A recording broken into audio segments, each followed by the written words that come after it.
വയനാട് പുനരധിവാസത്തിനായി പിരിഞ്ഞു കിട്ടിയ പണത്തിന്റെ കണക്ക് വെളിപ്പെടുത്തി കോൺഗ്രസ്.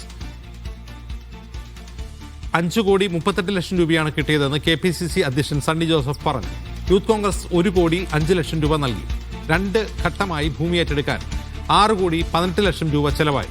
അധികമായി വന്ന 97,50,000 രൂപ KPCC ഫണ്ടിൽ നിന്നാണ് നൽകിയത്. ഡോക്യുമെന്റേഷൻ പൂർത്തീകരിക്കാൻ 74 ലക്ഷം രൂപ കൂടി വേണം. ഇനി പിരിവ് നടത്തില്ലെന്നും കോൺഗ്രസ് ഫണ്ട് ഉപയോഗിച്ച് വീട് നിർമ്മിക്കുമെന്നും സണ്ണി ജോസഫ് പറഞ്ഞു.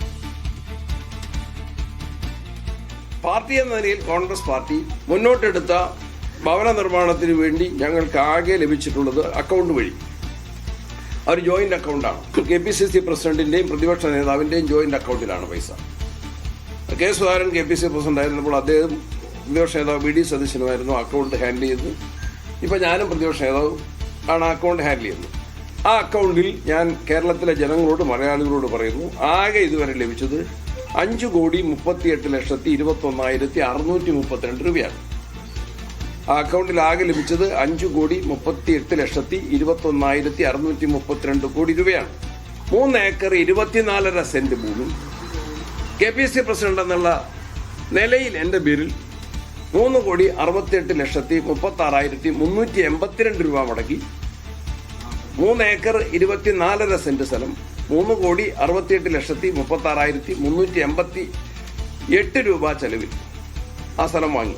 അതിൽ യൂത്ത് കോൺഗ്രസിന് 1,05,00,000 രൂപ യൂത്ത് കോൺഗ്രസ് പിരിക്കുകയും അവരത് KPCCക്ക് നൽകുകയും ചെയ്തു. ഇതിൻ്റെ ആപ്പ് നിർമ്മിക്കുന്നതിന് വേണ്ടി കെ സുധാകരൻ പ്രസിഡന്റായിരുന്ന സമയത്ത് ഈ ഫണ്ട് കളക്ഷന് വേണ്ടി ആപ്പ് നിർമ്മിക്കുന്നതിനും മറ്റുമായിട്ട് 9,30,000 രൂപ ചെലവാക്കി.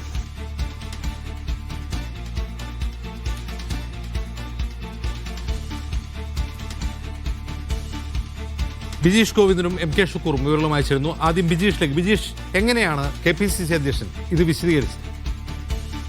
അജിൻസ്, കൃത്യമായിട്ടുള്ള ഒരു കണക്ക് എന്നുള്ള രൂപത്തിലാണ് ഇപ്പോൾ KPCC പ്രസിഡന്റ് ഈ വാർത്താ സമ്മേളനം നടത്തി ഇതിന്റെ കണക്കുകൾ സംബന്ധിച്ചിട്ടുള്ള കാര്യങ്ങൾ വെളിപ്പെടുത്തിയിരിക്കുന്നത്. രാവിലെ AICC general secretary KC Venugopal നമ്മളടുത്ത് ഇതിന്റെ കാര്യങ്ങൾ വിശദീകരിച്ചതിന് പിന്നാലെയാണ് KPCC പ്രസിഡന്റിന്റെ വാർത്താ സമ്മേളനം ഉണ്ടായത്.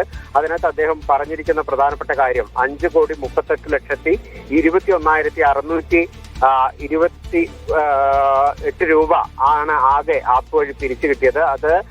അതുപയോഗിച്ച് 2 ഘട്ടങ്ങളിലായിട്ടാണ് ഭൂമി വാങ്ങിയിരിക്കുന്നത്. ആദ്യം വാങ്ങിയ ഭൂമി 3 ഏക്കർ 24.4 സെന്റ് ഭൂമിയാണ്. അതിന് 3,68,36,388 രൂപ ചെലവായി. അതിന്റെ വസ്തുവില, അതുപോലെ തന്നെ മുദ്രപത്രത്തിനുള്ള വില, രജിസ്ട്രേഷൻ ഫീസ്, TDS ഇതൊക്കെ ഉൾപ്പെടെയാണ് ഈ 3,68,36,388 രൂപ ആദ്യ ഭൂമിക്ക് വേണ്ടി നൽകിയത്. രണ്ടാമത് എടുത്തിരിക്കുന്ന ഭൂമി 2 ഏക്കർ 18 സെന്റ് ഭൂമിയാണ്. അതിനുവേണ്ടി 2,50,30,272 കോടി രൂപ ചെലവായി എന്നുള്ളതാണ് KPCC പ്രസിഡന്റ് പറഞ്ഞിരിക്കുന്നത്. അതിന്റെ ഡോക്യുമെന്റേഷൻ നടപടികൾ പൂർത്തീകരിച്ചിട്ടുണ്ട്. ഇതിനകത്ത് നിലവിൽ 97,51,212 രൂപ അത് KPCCയുടെ അക്കൗണ്ടിൽ നിന്നാണ് അധികമായി നൽകേണ്ടി വന്ന പൈസ നൽകിയത്. ഇനിയിപ്പോൾ ഇതിന്റെ ബാക്കിയുള്ള നടപടികൾ, ഈ ഭൂമി വാങ്ങുന്നതുമായി ബന്ധപ്പെട്ട് ഉള്ള നടപടികൾ പൂർത്തീകരിക്കുന്നതിനായിട്ട് 73,90,985 രൂപ കൂടി ആവശ്യമുണ്ട് എന്ന് അദ്ദേഹം പറഞ്ഞു വെക്കുന്നു. ഏതായാലും ഭൂമി വാങ്ങിയതോടുകൂടി KPCCയുടെ അക്കൗണ്ടിൽ നിന്നുള്ള പണം ഉൾപ്പെടെയാണ് ചെലവിട്ടിരിക്കുന്നത്. ബാക്കി നടപടികൾക്ക് ഇനിയും പൈസ വേണം. അത് കഴിഞ്ഞു വേണം വീട് നിർമ്മാണത്തിനുള്ള ഫണ്ട് കണ്ടെത്താൻ. CPM ഉന്നയിക്കുന്ന ഒരു ചോദ്യം കൂടി ഉണ്ടായിരുന്നു. ആ പിരിക്കാൻ ഉപയോഗിച്ച ആപ്പ് എവിടെയെന്ന് ചോദിച്ചു. അതേപറ്റി എന്തെങ്കിലും പറഞ്ഞു KPCC അധ്യക്ഷൻ? അജിൻസ്, അതിനകത്ത് ഈ ആപ്പിനെ കുറിച്ച് ഒരു കാര്യം മാത്രമേ പറഞ്ഞിട്ടുള്ളൂ. അതായത് ഈ ആപ്പ് നിർമ്മാണത്തിന് വേണ്ടിയിട്ട് ഏകദേശം 93 ലക്ഷത്തോളം രൂപ KPCCക്ക് ചെലവായി എന്നുള്ളത് പറയുന്നുണ്ട്. 93 ലക്ഷം രൂപയുടെ ആപ്പോ? അങ്ങനെയാണ് ഇപ്പോൾ അദ്ദേഹം നടത്തിയ വാർത്താ സമ്മേളനത്തിൽ. 9.3 ലക്ഷം രൂപയാണെന്നാണോ പറഞ്ഞത്? ക്ഷമിക്കണം അജിൻസ്, ഒരു ക്ലാരിഫിക്കേഷൻ അതിനകത്ത് എനിക്ക് വേണം. ഞാൻ ഒന്ന് നോക്കിക്കോട്ടെ അതിന്റെ കണക്ക്.